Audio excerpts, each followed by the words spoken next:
What are keywords, anyways? A lot of people ask that when they first start doing their marketing. What is a keyword? How is it going to help me? And how the heck do I use them? Today, I'm going to show you how. You ready? Here we go.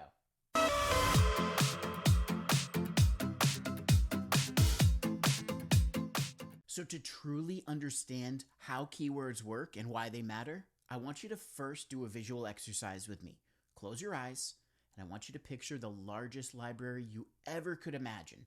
I want you to think about this library with not hundreds or thousands or even millions of books, but billions upon billions of books, and millions more being added every single day. These books represent websites, and inside the books are chapters, which would be the web pages.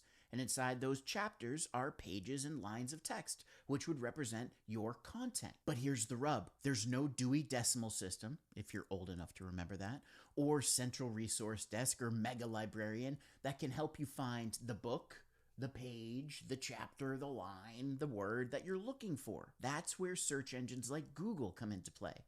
See, Google is built on a piece of software, a bot called Googlebot. Think of Googlebot like Spider-Man swinging from building to building across the city. Every time Spider-Man connects to a new building, he's indexing all the information from that building, all the people in there, all the businesses. Well, Googlebot does the same thing, but it's swinging from website to website, indexing all the content, all the different page titles, descriptions, everything in that site. And then it takes all that information, sends it back to Google's servers so that Google can make sense of it all, organize it, and the next time someone searches, Google can present that information. It's important to note, keywords are not the be-all end-all. They're not the holy grail. They are not the only factor that Google considers when it decides if your page, your content is relevant to people searching.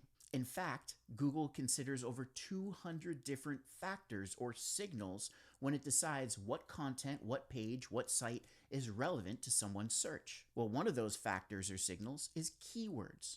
And that's why keywords are so important. They've been around since the advent of Google. In fact, that's what Google was based off of.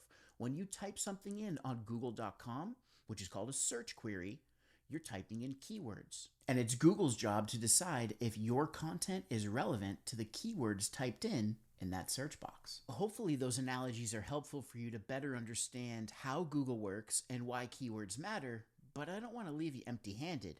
That's why I created this free keyword guide, and I'm going to take you through a tour and just show you a few of the things that I've added in that are going to bring you value. First off, I explain what keywords are, because I don't expect you to remember it and memorize it. But basically, they're like a tagging system. It's just like adding labels to things. In the library, we're adding labels to books so that we understand, what the book is about, what kind of category it is, nonfiction versus fiction. The same thing, keywords are helping us label our website or a web page or a video that we're creating. I also share with you some different ways or different places where you would incorporate keywords. So you might add them into your page titles and descriptions, your headings and subheadings if you're writing page content or blog posts. When you're uploading your images, you're going to add them in there in the alt text or alt description section so that Google can make sense of what the image is. You also have the body content, and a word here, word to the wise, if you will. When you're adding in keywords to your content, avoid keyword stuffing. Keyword stuffing is a technique that used to be used and was very successful in the past, but Google caught on to it. That's where people would just take the keyword and paste it in and add it in, and it basically makes the content nonsensical. You can't read it.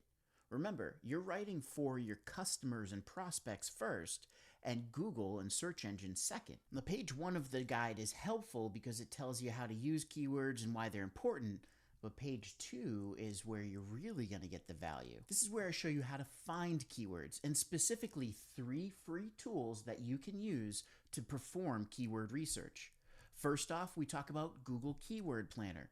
It's actually a free tool that lives inside of the Google Ads platform. You don't have to buy ads or invest in ads in order to use it, but it's a very helpful tool to show you the average monthly search volume of keywords. There's also a video that I'm going to be posting up that you can use in order to learn more about Keyword Planner and how you can find keywords with it. Then there's Google Trends. Google Trends is another free tool. You have to have a Google account. You'll be able to compare and contrast different search terms, different keywords to figure out their relative popularity. You're not going to see how many people are searching for them, but you're going to see on a scale of 0 to 100 how popular they are. And third, ubersuggest. If you don't have a Google account, if you don't want to create a Google account, then you can use ubersuggest. It's a tool that was developed by Neil Patel.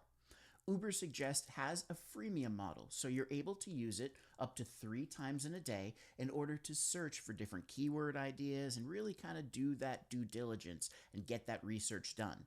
So what I welcome you to do is download the free guide. You're going to see a link down below or somewhere around this video where you can download the guide yourself. It's completely free. I want you to use it, save it to your desktop, and have those 3 tools at your ready so that when you need to find new keywords, when you need to figure out maybe an idea for a new blog post or a video, you've got it right there, front and center, ready to go.